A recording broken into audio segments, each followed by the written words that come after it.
Perkenalkan, nama saya Abdillah Seragi, saya dari kelas 12 MIPA 4, saya dari kelompok 4, dan saya adalah pembaca pertama. 1. Statistika dan statistik.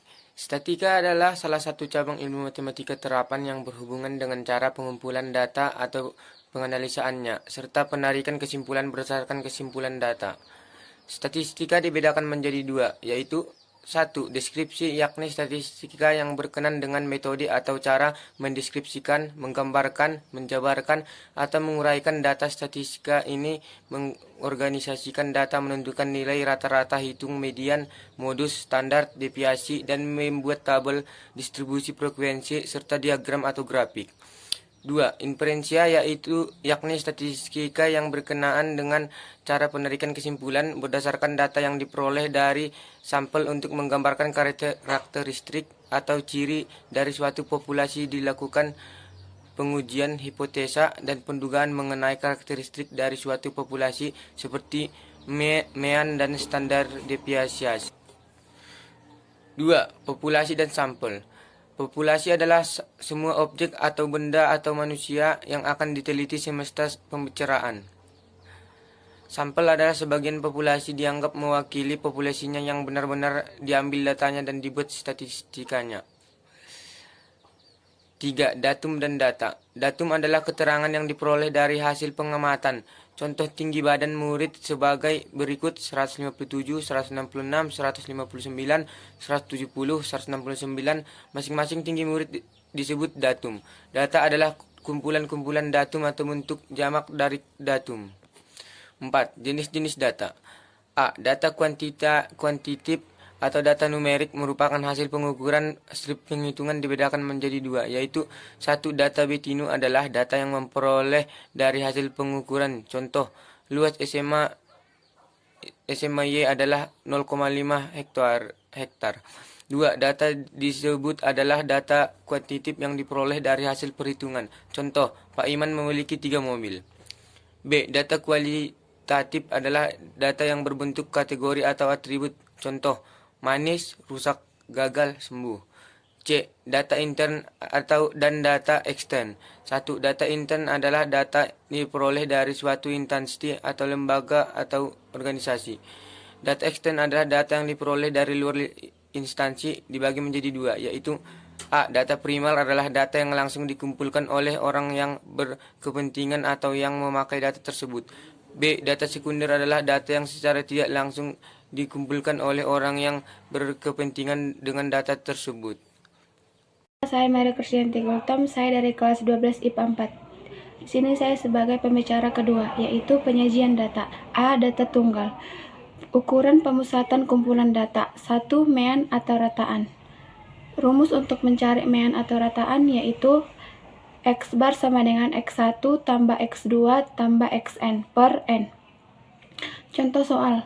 Berikut ini adalah nilai ujian matematika dari 5 siswa di sekolah, yaitu 70, 75, 60, 65, dan 80. Tentukanlah nilai rata-rata hitung dari nilai ujian matematika kelima siswa tersebut. Jawab. Dengan XI sama dengan 70. XI sama dengan X1 tambah X2 tambah X3 tambah X4 tambah X5 per N. Dengan demikian, jadi nilai rata-rata yaitu 70 tambah 75 tambah 60 tambah 65 tambah 80 per 5 sama dengan 350 per 5 sama dengan 70. Yang kedua yaitu modus. Modus dari data X1, X2, X3, Xn didefinisikan sebagai nilai datum yang paling sering muncul atau nilai datum yang memiliki frekuensi terbesar. Contoh soal. Diketahui data tersebar dengan susunan 92, 63, 60, 81, 91, 83, 60, 58, 71, 84, 56, 89, 89, 90, 79, 68, 73, 55, 49, 80, 79, 55, dan 67. Tentukanlah modusnya. Jawab. MO sama dengan 55, 60, 79, dan 89. Yang ketiga yaitu median atau nilai tengah. Syarat data harus diurutkan dari terkecil hingga terbesar. A. Jika n bilangan ganjil, ME sama dengan X 1/2 kali N tambah 1. B. Jika N bilangan genap, maka ME sama dengan 1/2 dikali XN/1 tambah XN/2 ditambah 1. Contoh soal. Diketahui data tersebar dengan susunan 92, 63, 60, 81, 91, 83, 60, 58, 71, 84, 56, 89, 89, 97, 79, 68, 73, 55, 49, 80, 79, 55, dan 67. Maka tentukanlah mediannya. Jawab. Median sama dengan 73. Ukuran letak kumpulan data. 1. Kuantil data tunggal. A untuk Q1 sama dengan A jika N bilangan ganjil sama dengan X 1/4 dikali N tambah 1. B jika N bilangan genap, X sama dengan mencari median, atau baik untuk data berjumlah ganjil ataupun genap. A jika N bilangan ganjil, gunakan X sama dengan 3/4 dikali N tambah 1. B jika N bilangan genap, X sama dengan 1/4 dikali 3N tambah 2. Contoh soal.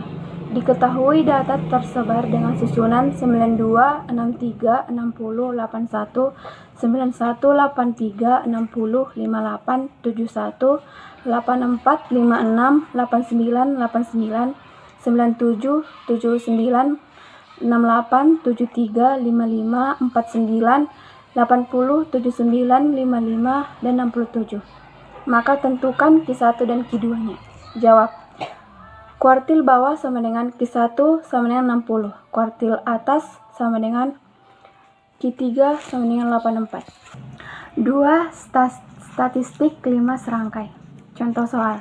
Diketahui data sebagai berikut. 41, 52, 66, 86, 91, 65, 86, 88, 41, 62, 42, 59, 72, 99, 53, 69, 87, 93, 64, 44, 64, 42, 92, 54, 78, 86, 92, 100, 79, dan 47. Tentukan statistik 5 serangkai. Jawab.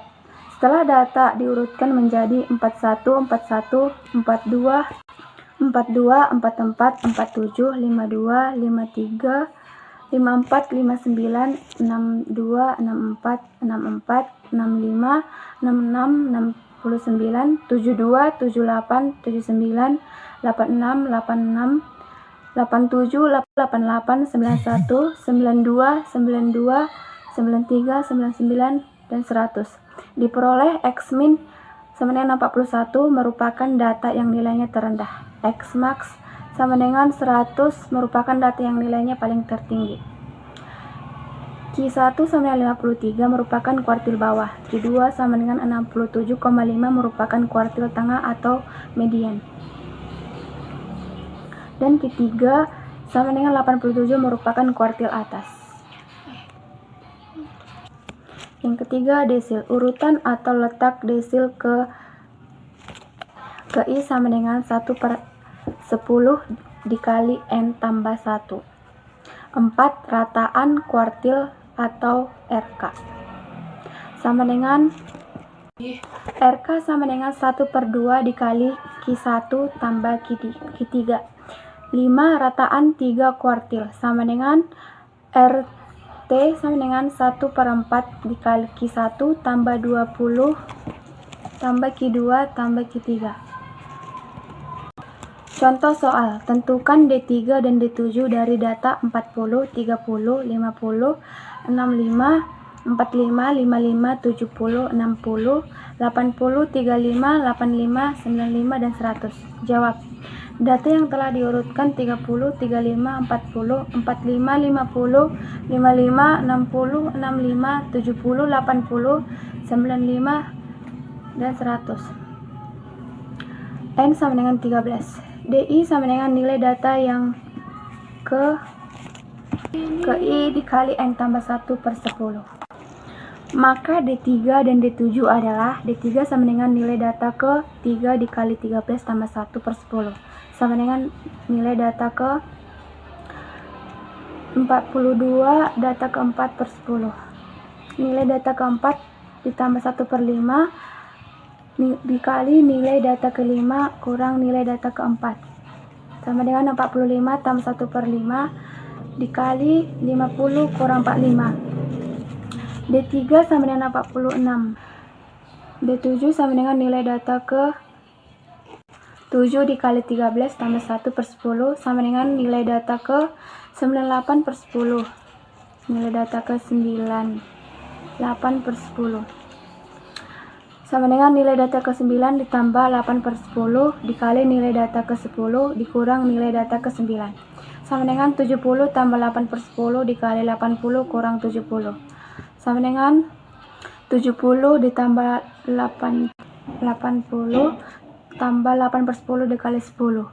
D7 sama dengan 78. Perkenalkan, saya Rahel Saragi dari kelas 12 MIPA 4. Saya dari kelompok 4. Di sini saya sebagai pembaca ketiga. Ukuran penyebaran kumpulan data berlaku pula untuk data berkelompok. 1. Jangkauan atau J atau rentang atau range R sama dengan X max dikurang X min. 2. Jangkauan antar kuartil atau JAK. H sama dengan Q3 kurang Q1. 3. Simpangan kuartil atau jangkauan semi antar kuartil atau JSAK. QD sama dengan 1/2 Q3 dikurang Q1. 4. Langkah L sama dengan 3/2 Q3 dikurang Q1. 5. Pagar dalam dan pagar luar. A. Pagar dalam. PD sama dengan Q1 dikurang L. B. Pagar luar. PL sama dengan Q3 ditambah L. Jika PD lebih kecil sama dengan XI, lebih kecil sama dengan PL, maka datanya dinamakan data normal. B. Jika XI lebih kecil PD atau XI lebih besar PL, maka data tidak normal atau disebut pencilan. Keenam yaitu ragam. Ada 3 rumus pada materi ini. Yang pertama yaitu X kuadrat sama dengan 1/n sigma n kali X kurang X bar pangkat 2. 2. X kuadrat sama dengan sigma n dikali XI pangkat 2 dikurang n dikali X bar pangkat 2 per n. Yang ketiga, X kuadrat sama dengan sigma n kali XI pangkat 2 per n. 7 yaitu simpangan baku atau S adalah akar kuadrat dari ragam 1 jadi simpangan baku. S sama dengan akar S kuadrat. Contoh soal.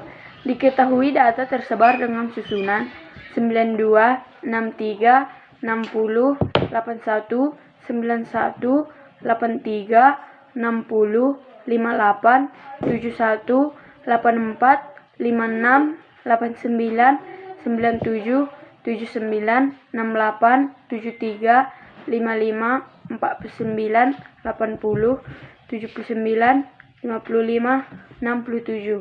Tentukan A. Jangkauan, B. Hamparan, C. Langkah, D. Pagar dan pagar luar, E. Pencilan jika ada. Jawab. A. Jangkauan sama dengan J sama dengan 97 dikurang 49 sama dengan 48. B.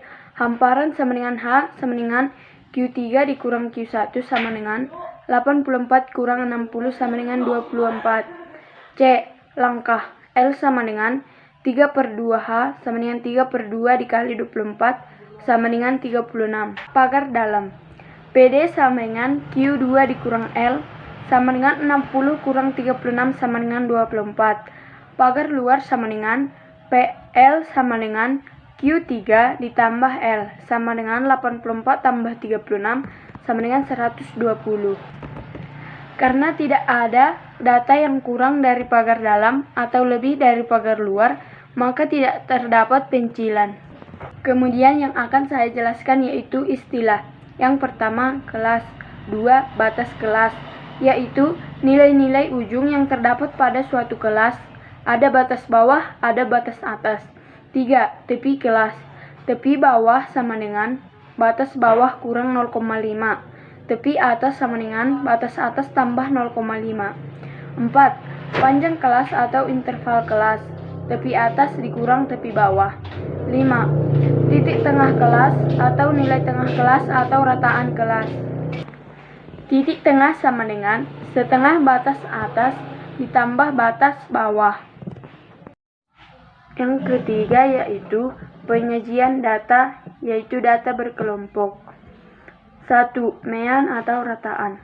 Ada 3 cara. Yang pertama dengan nilai tengah. X bar sama dengan sigma N FI kali XI sama dengan sigma FI XI. Yang kedua dengan metode rataan sementara, yaitu X bar sama dengan XS bar tambah sigma FI DI per sigma FI XI. Dengan DI sama dengan XI dikurang XS bar, di mana diambil dari nilai tengah kelas yang frekuensinya terbesar. C. Dengan metode cording. X bar sama dengan XS bar tambah sigma FI XI per sigma FI dikali P, di mana P sama dengan interval kelas. Yang kedua yaitu modus data berkelompok. MO sama dengan L tambah D1 per D1 tambah D2 dikali P. L sama dengan tepi bawah kelas modus atau memiliki frekuensi tertinggi. P sama dengan interval kelas. DI sama dengan selisih frekuensi kelas modus dengan kelas sebelumnya. D2 sama dengan selisih frekuensi kelas modus dengan kelas sesudahnya. Contoh soal. Terdapat data kelas 112 sampai 120, frekuensinya 4. 121 sampai 129, frekuensi 5. Kelas 130 sampai 138, frekuensinya 8. Kelas 139 sampai 147, frekuensinya 12. Kelas 148 sampai 156, frekuensinya 5. Kelas 157 sampai 165, frekuensinya 4. Kelas 166 sampai 174, frekuensinya 2. Tentukanlah modus dari data tersebut. Jawab. Berdasarkan tabel berikut. Berdasarkan tabel tersebut, tampak bahwa kelas interval yang memiliki frekuensi terbesar adalah kelas interval 139 sampai 147, yaitu frekuensi sama dengan 12. Dengan demikian, modusnya terletak pada kelas 139 sampai 147. Jadi modusnya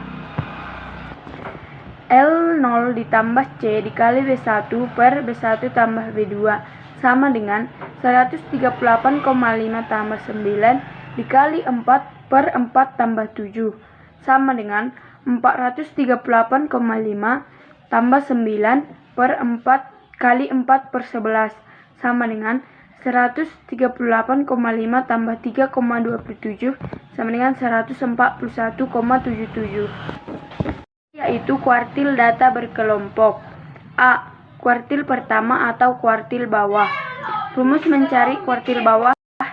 Q1 sama dengan L1 tambah C dikali 1/4 N dikurang F per FI. B. Kuartil kedua atau kuartil tengah ataupun median. Q2 sama dengan L2 tambah C dikali setengah N dikurang F per FI. Yang ketiga yaitu kuartil ketiga atau kuartil atas. Q3 sama dengan L3 ditambah C dikali 3/4 N dikurang F per FI. C. Bentuk penyajian data. Ada 2 cara menyajikan data, yaitu dengan tabel dan grafik atau diagram. Yang pertama, Tabel atau daftar merupakan kumpulan angka yang disusun menurut kategori atau karakteristik data sehingga memudahkan analisa data. Cara mengubah data berkelompok menjadi distribusi frekuensi. A. Cari rank. R sama dengan data max kurang data min. B. Hitung banyak kelas K dengan rumus K sama dengan I tambah 33 log N, atau N banyak data, log N dilihat di tabel. C. Cari interval kelas dengan rumus I sama dengan R per K. Biasanya I sama dengan bilangan ganjil. D. Pilih batas bawah kelas pertama, biasanya data minimal. E. Cari frekuensi dengan menggunakan tirus. Perkenalkan, nama saya Samuel Purba, saya dari kelas 12 MIPA 4, saya sebagai pembicara keempat. Tabel distribusi frekuensi relatif, tabel distribusi frekuensi kumulatif, dan tabel frekuensi distribusi frekuensi relatif kumulatif. 1. Frekuensi relatif. F% sama dengan frekuensi relatif. Fi sama dengan frekuensi kelas ke I. Sigma I sama dengan jumlah data. 2. Frekuensi kumulatif kurang dari menyatakan jumlah frekuensi semua data yang kurang dari atau sama dengan nilai TPI atas setiap kelas. 3. Frekuensi kumulatif lebih dari menyatakan jumlah frekuensi semua nilai data yang lebih dari atau sama dengan nilai TPI bawah pada setiap kelas. 4. Frekuensi kumulatif relatif menyatakan jumlah frekuensi semua data yang kurang dari atau sama dengan dinyatakan dalam persen. 2. Diagram terdapat beberapa jenis, yakni grafik atau diagram garis, diagram batang daun, diagram kotak garis, dan lain-lain. Diagram garis digunakan untuk menggambarkan suatu keadaan berupa data berkala, contoh jumlah kelahiran tiap tahun. Diagram batang daun digunakan untuk menyatakan penyebaran data, contoh data nilai ujian matematika dari 30 murid SMA. Diagram kotak garis digunakan untuk menggambarkan pemusatan dan penyebaran dari kumpulan data terdiri dari bagian kotak, bagian garis, dan bagian skala. Diagram lingkaran menggunakan sebuah lingkaran yang terbagi beberapa juring dengan besar sesuai banyaknya frekuensi. Diagram batang menggunakan gambar berupa batang berbentuk persegi panjang.